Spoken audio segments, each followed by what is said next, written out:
దేవుని పరిశుద్ధ నామమునకు మహిమ కలుగును గాక. ఆమేన్. కూడి వచ్చిన మీ అందరికీ కూడా యేసుక్రీస్తు నామములో శుభాలు. నా హృదయపూర్వకమైన వందనాలు తెలియపరుచుకుంటున్నాను. అయితే కొన్ని విషయాలు మీరు మొన్నటి దినాన మాట్లాడిన మాటలు మరొకసారి జ్ఞాపకం చేసుకుని తరువాయి భాగం అని చెప్పడం జరిగింది. దాన్ని ముందుకు తీసుకెళ్ళి క్లుప్త ప్రసంగంగా నేను ముందుకు సాగుతాను. పరిశుద్ధాత్మ దేవుడే మనకు సహాయం చేయును గాక. ఆమె మనకు బోధించును గాక. ఆమె మంచిదండి. మొన్నటి దినాన మనం ఫిలిప్పీయులకు రాసిన పత్రికలో మనం ఒక మాట చూసుకున్నామండి. ఒకే వచనంలో మనం ముందుకు నడిచాము. ఫిలిప్పీయులకు రాసిన పత్రిక 2వ వచనంలో మీరు ఏక మనసులో ఉన్నట్లుగా ఏక ప్రేమ కలిగి ఏక భావము గలవారుగా ఉండి ఒక్కదాని దేవుడు మనసు ఉంచు నా సంతోషము సంపూర్ణం చేయండి అని దేవుడు కోరాడు. ఈ వచనాన్ని మేము చాలా సమయం ధ్యానించుకుంటూ వచ్చాము. ఏక మనసు అనేది సంఘములోను, ఇంటిలోను, సమాజంలోను ఉండాలి అని చెప్పడం జరిగింది.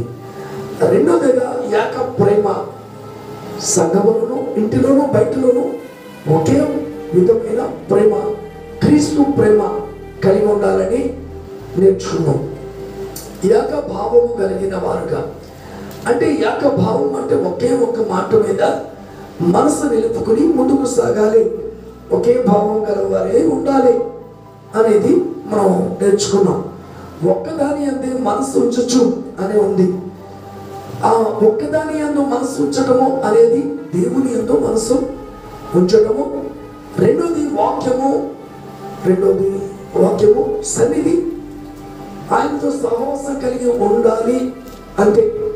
అంటే ఒక్కదాని యందు మనం మనసు ఉంచాలి కానీ దేవుని యందే మనసు ఉంచాలి కానీ లోకములోనూ ఇటు దేవుని యందు మనసు ఉంచడానికి వీల్లేదు. ఆ వాక్యం అంటుంది కదా, రెండు తలపుల మధ్యలో ఎలా నువ్వు జీవిస్తావు అని అంటుంది. అందుకొరకే ఒక్కదాని అందే మనసు ఉంచి మనం సాగాలి. ఈ యాత్ర ప్రయాణంలో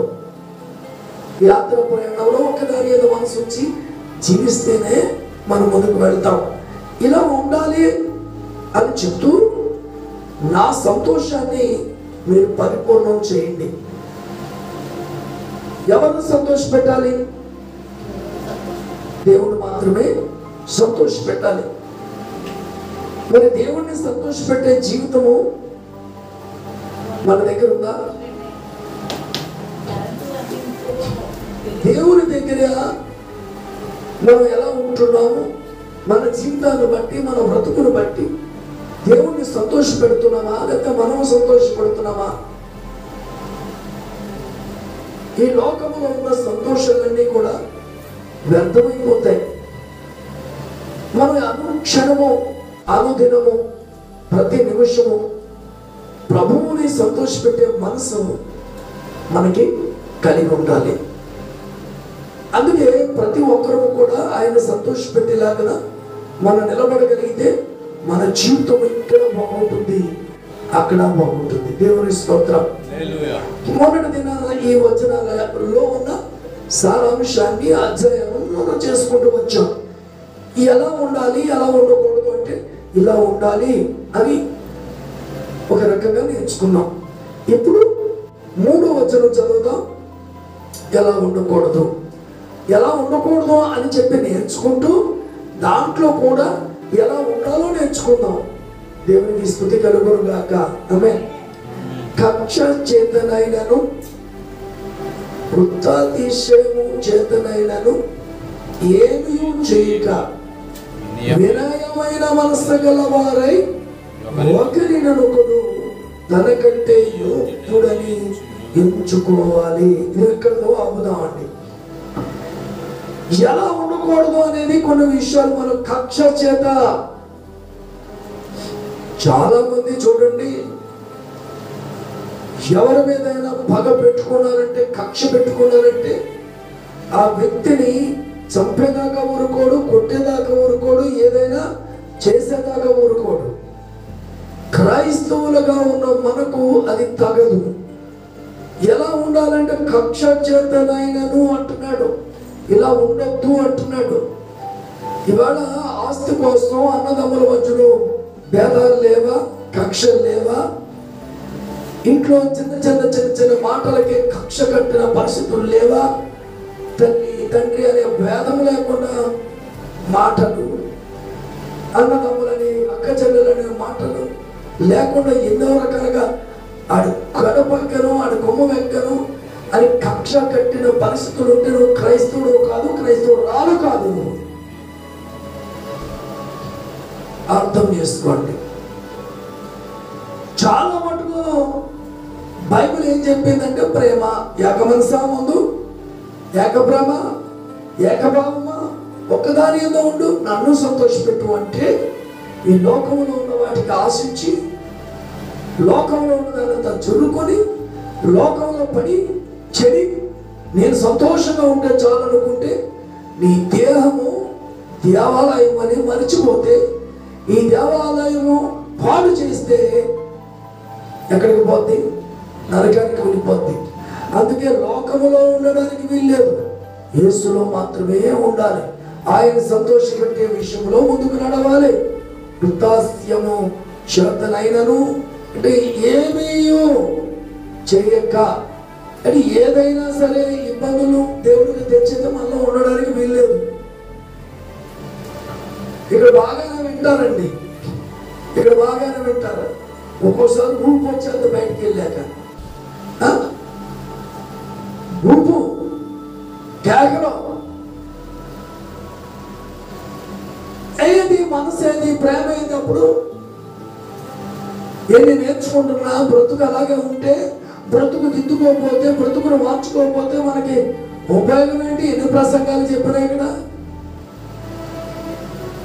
యేసయ్య కక్ష కట్టాడు ఎవరినైనాను? ఎక్కడైనా కక్ష కట్టినట్టు ఉందా? క్రైస్తవుడు అయినందుకు సహించడం నేర్చుకో, అంతే. క్రైస్తవురాలు అయినందుకు సహించడం నేర్చుకో, ఓర్చుకో, అంతే. ఏమండి?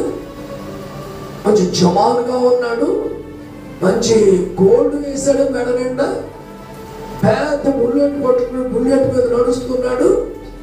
అయ్యా యేసయ్య మాటలు తీసుకోండి అంటే అది తీసుకుని ఇలా చదివి ఇలా వేసి కాలు కింద వేసి నలిపాడు. నలిపిన తర్వాత కూడా మేము ఆ నలిపిన పత్రిక నేను తీసుకొని పర్లేదు బ్రదర్ వెళ్ళండి, క్రియల్లోనూ ప్రేమ చూపించాలి. వాళ్ళు కక్ష కట్టి నువ్వు కక్ష కట్టి ఎందుకు ఈ బతుకు ఏంటి? ఖచ్చితంగా ప్రేమ చూపించేవారిగా ఉండాలి. ఒకప్పుడు మనం అలాగే ఉన్నాం, తెలియనప్పుడు అలాగే ఉన్నాం. తెలిసిన తర్వాత వాక్యం మనలోకి వచ్చిన తర్వాత మనకు కక్షలు ఉండడానికి వీల్లేదు. ఏంటి? ఒకరి మీద శత్రుత్వం ఉండడం లేదు, ఉండకూడదు. అందుకే ఇక్కడ వినయమైన మనసు గలవారై, ఏ మనసు? ఇదే నటన. వినయంలో చేతులు కట్టుకోండి, తగ్గింపు చేయటమా? ఉదయంతరంగం నుంచి మంచి మనసు, మంచి హృదయం ఏంటంటే ఉండాలి. దేవుని స్తోత్రం, హల్లెలూయా, హల్లెలూయా. ఏక మనస్సు గలవారై, వినయమైన మనసు గలవారై, ఒకరినొకడు తనకంటే యోగ్యులమని ఎంచుకోనొచ్చు. అదే యశ్వ్రాజు కాదు గొప్పవాడంటే మన నోరు రాదే. రాయిగా పక్క గొప్పగా ఉన్నామమ్మా, కాస్త బాగుంటామమ్మా అంటే నోరు రాదే. యోగ్యుడిగా ఎంచుకోవాలి, ఒకరికొకరు గొప్పగా ఎంచుకోవాలి. అసలు మాట్లాడతారో చెప్పండి? ఎప్పుడు కిందకి లాగేయాలని చూస్తూ ఉంటారు. ఇక్కడ వాక్యం ఏం చెప్తుంది? ఒకరినొకడు యోగ్యుడుగా ఎంచు. నువ్వు గొప్పదాని ఉన్నావు, గొప్పడు నీ దేవుడు గొప్ప దేవుడు. ఇలాగా ఒకరికొకరు యోగ్యులుగా ఎంచుకోవాలి. అలా ఎంచుకోగలిగితే దేవుడు మనకు కావాల్సిన సహాయం అంతా చేస్తాడు. గొప్పగా ఎంచాలి అంటే నీ దగ్గర ఏదైనా ఉండాలి. ఏమండి గుంజు, ఏం గుంజు అది? ధనమనే గుంజు, ధనమనే గుంజు, బంగారం అనే గుంజు, డబ్బు అనే గుంజు, ఇంకా పొలం అనే గుంజు, బిల్డింగ్ అనే గుంజు, కార్లు అనే గుంజు. ఇవన్నీ గుంజులు బాగా గట్టిగా ఉంటే అప్పుడు ఊరూరా చెప్తావు. ఇలా కాదు ఎంచుకునేది.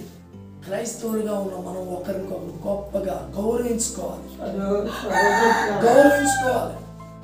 ఎక్కడ గౌరవం?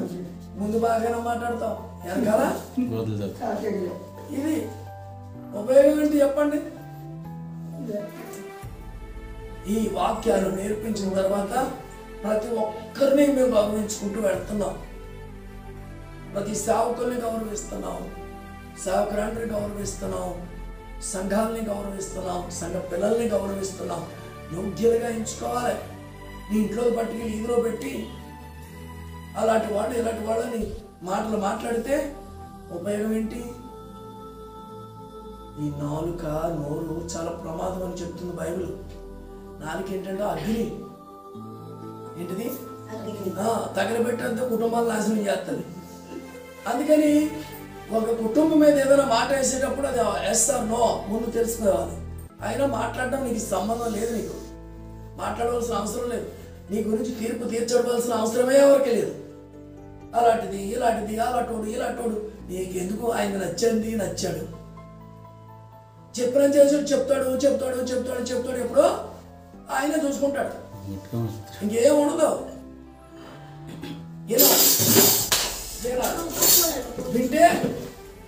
వింటే ఖచ్చితంగా ముందుకు వెళ్ళడానికి అవకాశం ఉంటుంది. అందుకని యోగ్యులుగా ఎంచుకోవాలి. మనం ఒకరికొకరు యోగ్యులుగా ఎంచుకోవాలి. ఎవరు కూడా కిందకి లాగేయడానికి మాత్రం ఎవరు ప్రయత్నం చేయకండి. ఎవరినే కూడా డబ్బులుంటే ఒకలాగా, డబ్బులు లేని వ్యక్తి అయితే ఒకలాగా చూస్తావా? డబ్బు ఉంటే ఇంటికి రా బాబు, కూర్చొని కూర్చో అని చెప్తావా? డబ్బులు లేకపోతే బయట కూర్చో అని చెప్తావా? ఇదా యోగ్యులుగా ఎంచుకోవడం అంటే? మనం ఇది మాత్రం బాగా నేర్చుకోవాలి. డబ్బు ఉన్న వాళ్ళు ఆత్మ అదే, పేదరికంగా జీవిస్తున్న వాళ్ళు ఆత్మ అదే. దేవునికి ఒక్కడే అందరం. కానీ మార్చుకోకపోతే కనుక చాలా కష్టం. చెప్పాను కదా ఎలా ఉండాలి, ఎలా ఉండకూడదు. మొదటి మాటలు ఏం చెప్పాం? ఏక మనసు కలిగి ఉండాలి, ఏక ప్రేమ కలిగి ఉండాలి, ఏకభావం కలిగి ఉండాలి. ఒక్కదాని ఎందే మనసు ఉంచాలి. ఎవరిని సంతోష పెట్టాలి? ఆయన సంతోష పెట్టాలి. ఎవరు సంతోషం కాదు, ఆయన సంతోష పెట్టాలి. మన జీవితంలో, మన బ్రతుకులో, మన సాక్ష్యంలో, మన మాటలో, మన క్రియలో, మన పద్ధతిలో ఆయనే సంతోష పెట్టే వరకు ఉండాలి. ఎవరిని సంతోష పెట్టవద్దు అసలు. యేసయ్య నా జీవితం నీకు బాగుందా, నచ్చిందా, నీకు నచ్చినట్లుగా నేను ఉండగలుగుతున్నానా, నేను సంతోష పెట్టగలుగుతున్నానా, నా బ్రతుకులో ఏదైనా లోపం ఉందా ప్రభు, ఉంటే సరిచేయి, సరిదిద్దుకుంటానని విడిచిపెట్టకపోతే కక్షలతో, భేదములతో, మితములతో, అసూయలతో, ఇబ్బందులతో కూరుకుపోతే ఎంత భక్తి చేసినా సరే, నువ్వు ఎంత బైబిల్ చదివినా, ఎంత పాటలు పాడినా, ఏం చేసినా, రేపొద్దున ఇక్కడ నీ ఊపిరి ఏముంది పోతే స్టార్ట్ అవుతుంది అక్కడ జీవితం. ఇప్పుడు ప్రస్తుతానికి వెళ్ళిపోతుంది, రోజు గడిచిపోతుంది. శుభ్రంగా తిన్నాం, శుభ్రంగా కట్టుకున్నాం, శుభ్రంగా ఉన్నాం. రేపు పొద్దుట అనేది ఒకటి ఉంది తీర్పు. ఆ రోజుని ఇప్పుడు కరెక్ట్గా లేకపోతే, ఒకరికొకరు యోగ్యునిగా ఎంచకపోతే, దేవుణ్ణి మహిమపరచకపోతే, ఆయన సంతోష పెట్టకపోతే రేపు డేంజర్లో పడతాం. ట్రాన్స్ఫార్మర్ తెలుసు కదా, తెలుసా? ట్రాన్స్ఫార్మర్ దాని మీద 2 పూర్లు తలకాయ బొమ్మ మీద వేస్తారు కదా, 2 ఎముకలు పూర్ల బొమ్మ వేస్తారు, ఇలా వేస్తారు. డేంజర్ కదా. అదే డేంజర్ అయితే నీ బ్రతుకు ఇంకా డేంజర్. అక్కడ మామూలు డేంజర్ కాదు. పిచ్చోళ్ళు అంటారు నమ్మకంగా జీవిస్తే, ఏంటి యథార్థంగా జీవిస్తే వీడు ఏదో ఒక లోపం కట్టాలని చూస్తారు. దేవునితో సహవాసం చేస్తూ ఆయనతో ఉంటే వీడు బాగా పట్టేసుకుందా పిచ్చి అంటారు. ఎన్ని రకాల మాటలు వచ్చినా, లేని వార్తను పుట్టించినా, మన బతుకు మీద వేసిన యేసయ్య నేను నీవు ఎలా ఉన్నావు అని ఒక్కటే మాట, నేను సంతోషపెట్టేలా నేను ఉండాలి, ఇతరులందరూ పక్కన పెట్టే. అందుకే ఇలా ఉండకూడదు, అలా ఉండాలి అంటున్నాడు దేవుడు. ఆయన సంతోషపెట్టేవారుగా ఉండాలి. ఒకరిని ఒకడు తనకంటే యోగ్యునిగా ఎంచుకోండి, యోగ్యునిగా ఎంచుకోండి, గొప్పవారిగా ఎంచుకోండి. ఇలా ఉంటే బాగుంటుందమ్మా. ఇలా ఉంటే మన బ్రతుకులు మార్పు చెంది రూపాంతరం చెంది యేసు మనసు మనకు వచ్చి మనం నడుస్తాం. అంటే సేవకుల్ని ఇవ్వగలుగుతారా ఏంటి? సేవకుల మీద మాటలే ఏంటి? సేవకుల మీద మాటలే. సేవకులుగా సేవకు వచ్చారు అంటే ఎంతో సమర్పణ కలిగి వస్తారు, త్యాగం కలిగి వస్తారు. వాళ్ళు తింటాను తింటారు తెలియదు, ఎవరికి చెప్పరు. పైకి బాగా ఉంటుంది, షూటు బుట్టు కారు గీరు అన్నీ ఉంటాయి. ఒక్కో టైం ఏముంటుందో తెలియదు. అందుకే ఎవరిని ఏం గురించి మాట్లాడొద్దండి దయచేసి. ఎందుకంటే అందరూ కూడా మంచి పరిచయం చేయాలి, అందరూ కూడా గొప్పవారిగా ఉండాలి. నేను రోజు అదే ప్రార్థన చేస్తాను. మీ పిల్లలందరినీ చూడండి, ఆయన బలంగా ఉండాలి, మంచిగా ఉండాలి, గొప్పవారిగా ఉండాలని ప్రార్థన చేస్తాను. హాస్పిటల్ పరిచయకి వెళ్తాం కదా, చిన్న పిల్లలు అప్పుడే పుట్టిన పిల్లలు ఉంటారు కదా, వాళ్ళ కోసం అయ్యా పెళ్లి కోసం ఉపయోగపడాలి, గొప్పవారిగా దీవించిన ఆయన అని ప్రార్థన చేస్తూ వస్తాం. ఏదేమైనా ముందు జరిగిందంతా కాదు, కానీ ఎప్పుడైనా దేవుడు మాట్లాడుతున్నాడు, ఖచ్చితంగా మనము ఒకరికొకరు యోగ్యురాలుగా ఎంచుకుని వెళ్ళాలి. అంటే నేను మరొకసారి చెప్తున్నాను, ఈ కూటం అయిపోయిన తర్వాత వెళ్ళిపోయిన తర్వాత నీ మాటలు నీ పద్ధతులు డేంజర్లో ఉంటే కనుక డేంజరే. ఏమంటే మీరు ఎక్కడ మాట్లాడుతున్నారు? మీరు ఎవరితో ఎలా మాట్లాడుతున్నారు? ముఖం మీద మాట్లాడేయండి, అందరూ ఉండగా మాట్లాడేయండి. అంతేగాని యోగ్యంగా ఎంచుకోవడం అంటే వెనకాల ముందు ఒక రకం కాదు. అలా మాట్లాడే ఈ రోజున చాలా దెబ్బలు తెచ్చుకున్నారు. ఒకరికొకరు గౌరవాలు లేవు, ఒకరికొకరు ప్రేమలు లేవు, చచ్చిపోయినాయి. కుటుంబాల ఇబ్బందులు తెచ్చుకోవడం కారణాలు అయ్యే. కనీసం భార్యను ఎప్పుడైనా పొగుడుతారా? భార్యను గొప్పదానిగా ఎంచుకుంటారా? అన్నీ చేసి పెడతాయి కదా, అన్నీ చూసి పెడతాయి కదా. కోనంతా నువ్వు చాలా మంచిగా ఉన్నావు అని కూడా ఏదో కొంచెం కాస్త ఆదరిస్తే ఎందుకు బాగుంటుంది? ఆమె కిందకి లాగేయాలి, నువ్వు పైకి వెళ్ళిపోవాలి. ఏంటి ఆమె కిందకి లాగేయాలి, పైకి వెళ్ళిపోవాలి. గౌరవించుకోవడం నేర్చుకోవాలి. మన భారతదేశం అంతా నీట్గా ఉంటుంది, వ్యవహారం అంతా. భారతదేశంలో మనుషులంతా చాలా చక్కటి మనుషులు, తెలుగు పదం, మంచి యోగ్యులుగా ఉంటారు. అయితే ఇప్పుడు అక్కడక్కడ సిరిగిపోయిన ప్యాంట్లు ఎవడో వేసుకుంటే మనోళ్ళు వేసుకుంటున్నారు. వచ్చింది కలిసి అక్కడక్కడి నుంచి ఆ సినిమా వాళ్ళు, ఆ సీరియల్ వాళ్ళు ఆ కాసేపు వేసుకుంటే వీళ్ళేమో డైరెక్ట్గా వేసుకుని ఇదిలో తిరుగుతారు. వీళ్ళు మందిరంలో మంచిగా బాగానే ఉంటారు, బయటికి వెళ్ళిన తర్వాత పెదాలకేమో రంగులు, హృదయంలో కొవ్వు, ఏం చేస్తున్నారో తెలియక నాశనం అయిపోతున్నారు. అసలు ఈ ప్యాంట్లు వేస్తారు ఆడవాళ్ళు, ఆ పెక్కలన్నీ కనపడేలా వేసుకుంటున్నారు. ఇప్పుడు అలాంటి వాళ్ళు యోగ్యులను మనం చెప్పలేం, కానీ ఇంటి ఇళ్ళను యోగ్యతగా చూసుకోవాలి. బరి తెగించిన వాళ్ళు యోగ్యులని చెప్పలేము. చెప్తావా? బాగున్నామని చెప్పగలమా? చెప్పలేము. అందుకొరకే ప్రతి ఒక్కరూ కూడా కొంచెం జాగ్రత్త పడితే, కక్ష ఎవరి మీద ఉందా? ఉంటాయండి మనకు ఉంది. ఒకే ఒకడి మీద కక్ష ఉంది, ఒకే ఒకడి మీద పగ ఉంది. ఆడి పేరే సాధారణ. ఆడి తప్ప శత్రువులు ఎవరు లేరు మనకి, దేవుని స్తోత్రం. ఆడి తప్ప శత్రువులు ఎవరు మనకు లేదు, అంతా మిత్రులే. మందిరానికి వచ్చిన మిత్రులే, మందిరానికి రాకపోయినా మిత్రులే, దేవుడిని ఆరాధించిన మిత్రులే, దేవుడిని ఆరాధించకపోయినా మిత్రులే. ఎక్కడికి కనపడినా మనం వందనాలు చెప్తాం, గౌరవించుకుంటాం. అందరూ మన ఇంటి వారే. ఒకరికొకరు యోగ్యులుగా ఎంచుకుందాం, గొప్పవారిగా చూసుకుందాం. 4వ వచనం, మీలో ప్రతి వాడును తన సొంత కార్యములను మాత్రమే కాక ఇతరుల కార్యములను కూడా చూడవలెను. మన ఇంటి పనే మనకు సరిపోద్ది, మా వంట పనే మనకు సరిపోద్ది, మన ఇంట్లోనే అయిపోతాం. ఇక మేము ఎక్కడ చూడమండి, బయటికి వెళ్ళక్కల్లా కనీసం మందిరంలో ఉప్మా చేసి పెడదామంటే నా చెయ్యి అరిగిపోద్ది అనుకుంటున్నారు కొంతమంది.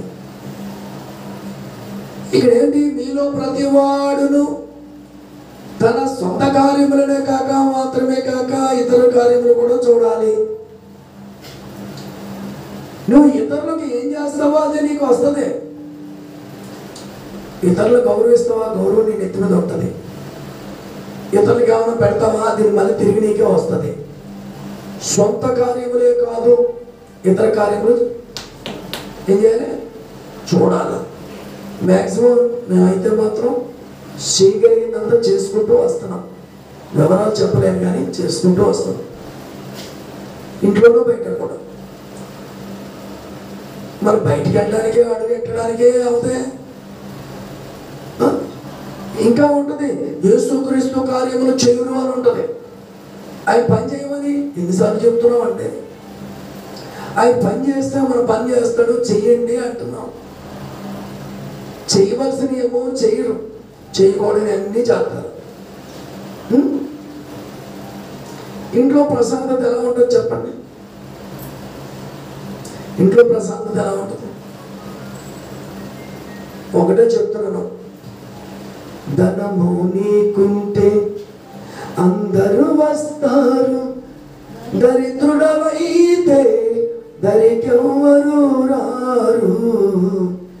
ఎవరికి ఎవరు ఈ లోకంలో, చివరికి యేసే పరలోకంలో. ఎవరికి ఎవరు మొత్తం అంతా నాశనమే, ఇక్కడ ఏముండదు.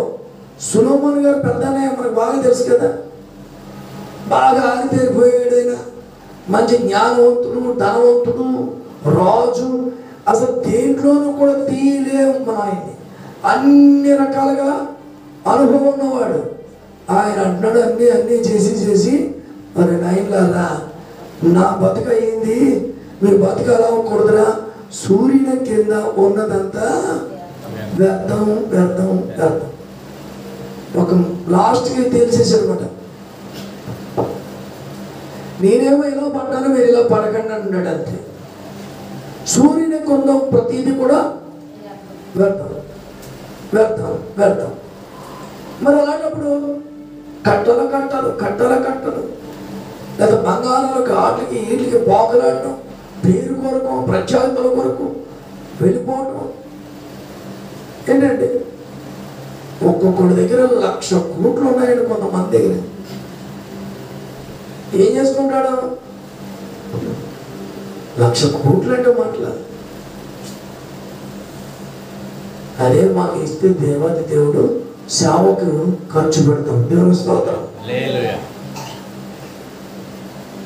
అందుకే ప్రతి వారును మీ కార్యాలే కాదు, ఉన్న దాంట్లోనే లేదు ఎక్కడ వెళ్తారు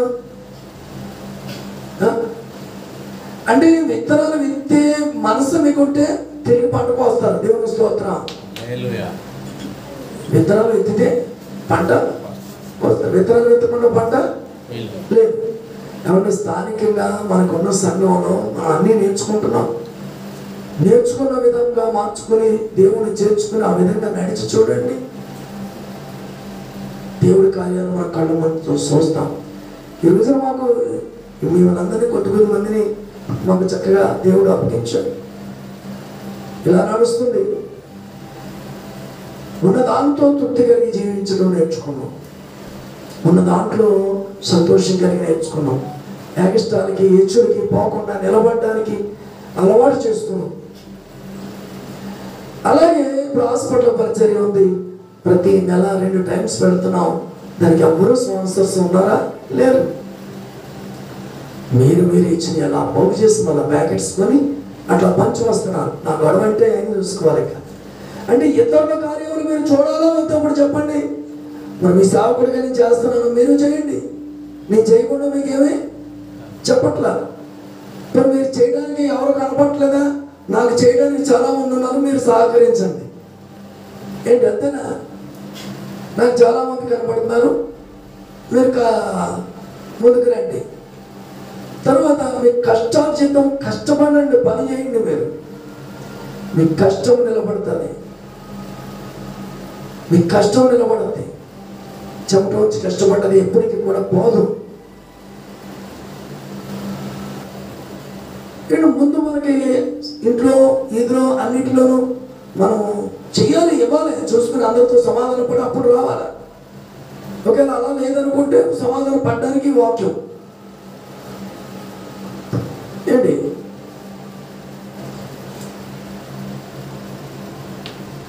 మాస్టర్ గారు ఇవాళ బాగా డబ్బులు రావాలని ప్రార్థన చేయండి అన్నాడట. దేవా, కుమారుడు అడుగుతున్నాడు, బలంగా ఘనంగా డబ్బులు వచ్చిన సహాయం చేయ ప్రభువా అన్నాడు. వెళ్ళాడు. ఆ రోజుని ఆయన దర్శన భాగం తీసుకొచ్చి 200 ఇచ్చాడు, 300 ఇచ్చాడు, ఇచ్చేసాడు. అయిపోయింది.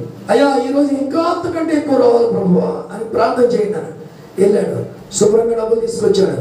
మళ్ళీ 1000, 2000 కానుక ఇచ్చాడు. మళ్ళా గట్టిగా ప్రార్థన చేయండి అన్నాడు. మళ్ళా వెళ్ళాడు, శుభ్రంగా మొత్తం అంతా సంపాదించుకున్నాడు. ఏం చేశాడు? మొత్తం మీద వచ్చాడు. 50,000, 1,00,000 రూపాయలు ఇచ్చాడు. ఏంటిది? ప్రార్థన చేస్తున్నాడు, డబ్బు వచ్చేస్తుంది, ప్రార్థన చేస్తున్నాడు, డబ్బు వచ్చేస్తుంది అని డౌట్ వచ్చి, మాస్టర్ గారు, మరే ఎక్కడి నుంచి తెస్తున్నావురా నువ్వు, ఏంట్రా అంటే, మీరు ప్రార్థన చేసిన కానీ దొంగతనాలు బాగా చేస్తున్నారని అన్నాడు. అంతే. దేవుని స్తోత్రం. ఏంటి దొంగతనం బాగా జరుగుతుంది, ఎవడో పట్టుకోవట్లేదు, బాగా డబ్బులు వచ్చాను. ఓరిని తగలయ్యా, దొంగతనం చేసి చేస్తున్నారు నాకు డబ్బులు, ఈ దొంగతనం డబ్బులు నాకు వద్దురా, ఈ విచారం డబ్బులు నాకు వద్దురా, అరే అక్రమ సంపాదన నాకు డబ్బులు వద్దురా, పోరా అని చెప్పాను. అలాగే అక్రమ సంపాదన తీసుకొచ్చి దర్శనం పెడతావా?